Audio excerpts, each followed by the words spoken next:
Hello everyone, welcome to Story on Fans Page TV. This is Eddie K. And on today's story is spiritual and I really like it.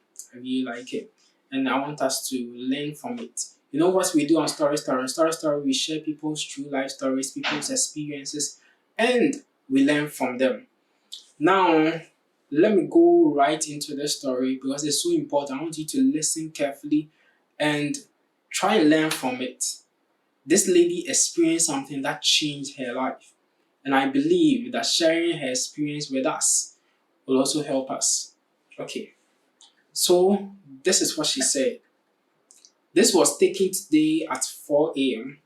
This guy was struggling to sleep and said his heart was hurting. He wants a doctor.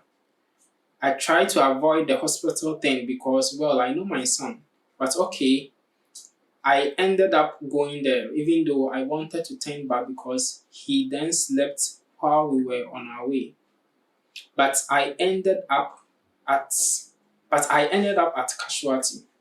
What was to happen in the next 2 hours? No one ever prepared me. 2 hours later, a woman comes in screaming frantically. Big brother. So basically, there's this. She's just narrating a story where her son got sick around 4 a.m. and she was just trying to avoid the hospital, but then she ended up in the hospital anyway, and they ended up as casualty. But then something happened in the next 2 hours that was, should I say, shocking to her. But then she said that nobody prepared her for it. So it said that 2 hours later, a woman comes in screaming frantically, like that cry that cuts deep, with a dead daughter, 7 or 8 years old. My heart instantly broke into pieces, thinking about the pain this woman is probably in. The doctors came out and confirmed to the mother that her daughter is indeed dead. Listen, her daughter was confirmed by the doctors that she's dead. She let out another deafening scream, but a few seconds later, she broke into serious, loud prayer. Everyone in that casualty could hear her. Wow, wow. This is so serious.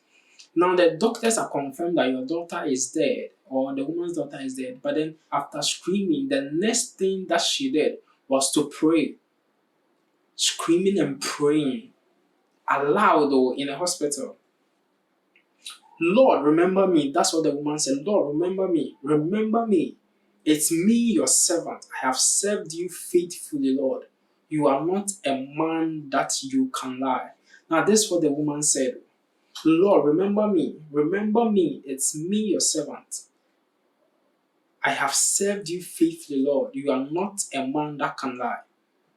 At that point, I asked myself, why am I just sitting here in tears? I joined the prayer. She starts praying in tongues. I join her. 1.5 hours later, the doctors come back. She sees them and asks, is she alive? They answer, yes. We are finding her a bed in ICU. Wow. Wow. Shoo. She let out another scream, thanking God and shouting, Jesus, you are faithful. She didn't go and check. She spent another 1 hour still praying and thanking God. Wow, Charlie, this is serious. So this is serious because see, the moment the news of the death of your daughter or your son is announced to you, I don't know if you even think about prayer. It takes a woman or somebody who is a serious believer, who believes in Jesus and believes in the miracle working God to really, really do this. Because she believed that God is able to bring her daughter back to life. And so she prayed. She remembered. She told Jesus, she told God to remember the things that she has done. Remember that she has been faithful.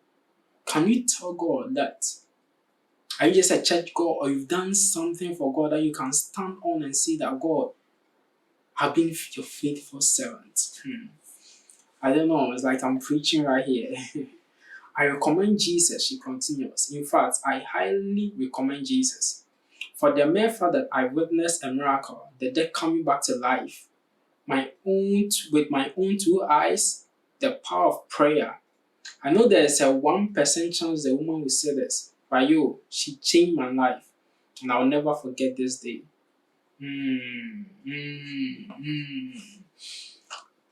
Oh, if you find a dead thing in your life, a dead thing that you cherish so much, will you be bold enough?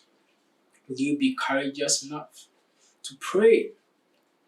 I think that all this thing tells us is that we should just take our life seriously, we should take our Christian life seriously, we should take our worship life seriously. Because there are some situations, it's only God that can save us. It's only God.